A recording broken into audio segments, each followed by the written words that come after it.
So the point is there are potentials here, and we're only seeing the beginning of a very thriving and I would say booming renewable energy industry.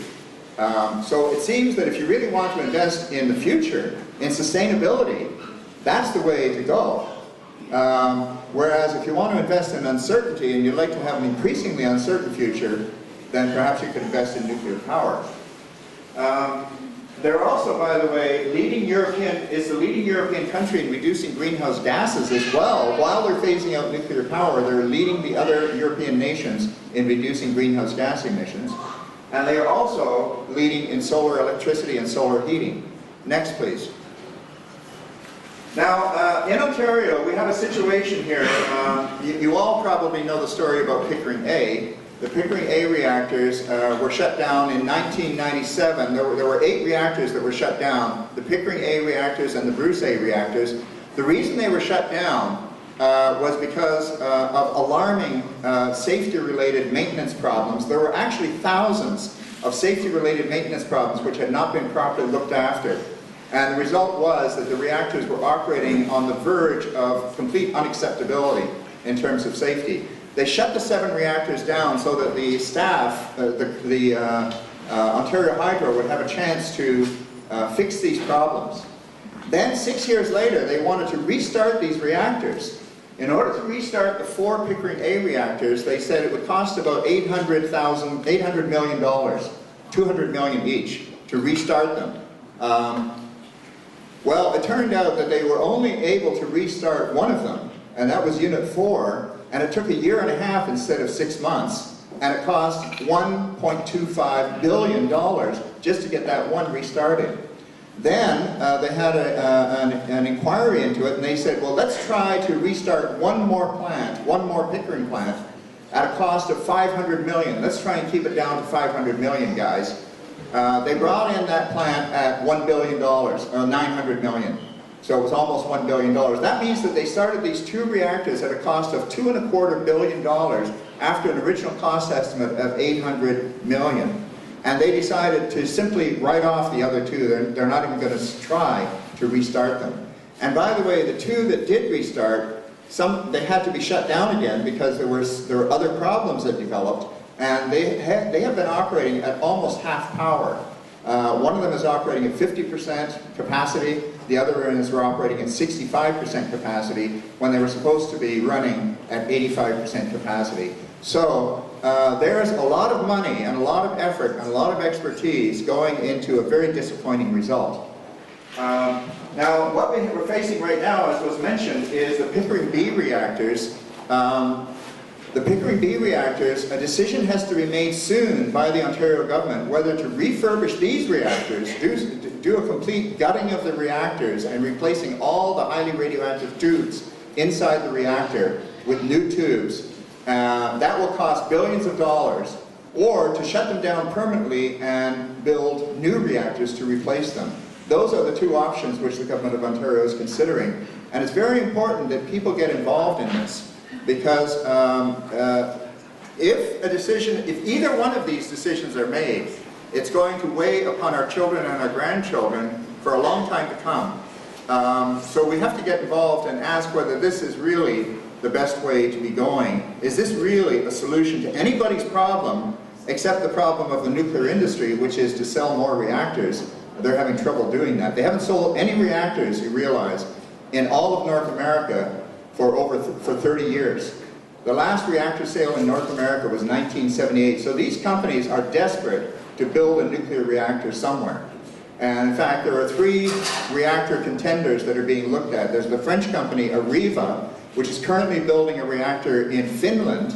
And that reactor is already 3 years behind schedule and about $2.5 billion over budget.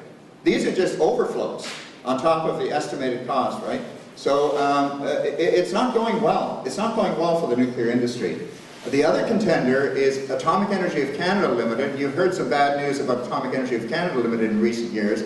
They want to build what's called an advanced Candor reactor. The only problem is they've never built one. There isn't one operating. Nobody has ever licensed one. And the 2 times when they tried to get pre-licensing approval, one in the United States and one in Britain, they simply withdrew their applications when they started running into some rather severe criticism of the reactor design.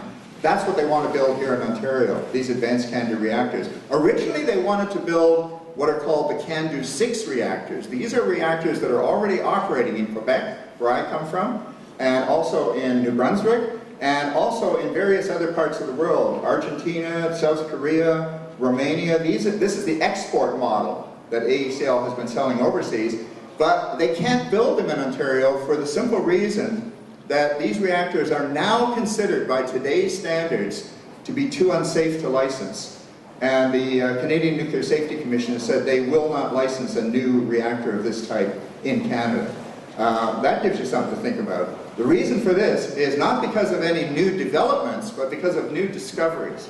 What they did was they went back and redid the work that they had previously done on the safety of these reactors, and they found out that their previous calculations were simply wrong, and that these reactors are far more dangerous than they previously thought. I can give you more information on that if you'd like. It has to do with something called the positive void coefficient, which is a technical sounding phrase, which all it really means is that when things happen badly, when you have an emergency, when you have an accident, and you want to deal with it quickly, the stupid reactor has a tendency to have a power surge just at that moment, instead of the opposite.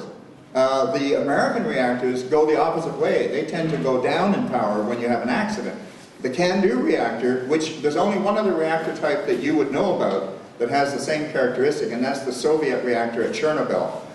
It also has what's called a positive coefficient, which means a positive feedback, so that when things start going wrong, they rapidly get worse. And that makes the safety a serious problem. Since the Chernobyl accident, the international community is saying, we don't really want those kind of reactors. So that's why they're difficult to license. Next.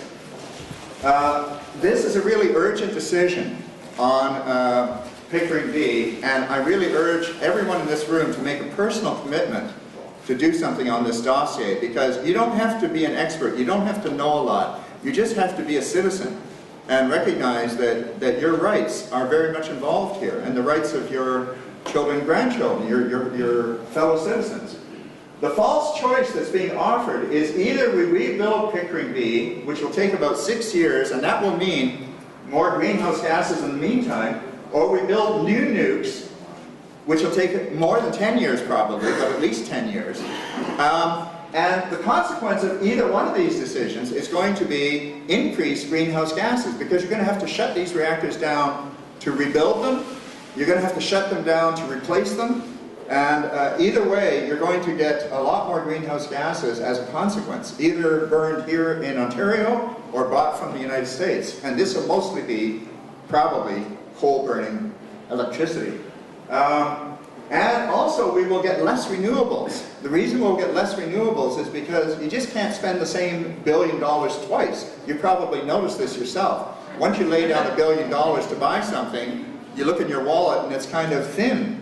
You just don't have another $1 billion. And the problem here is what we call opportunity cost. That if you're going to sink your capital into that, you just don't have the money to do what actually would be a lot faster and easier in terms of giving you relief immediately and cumulatively over that same period of time.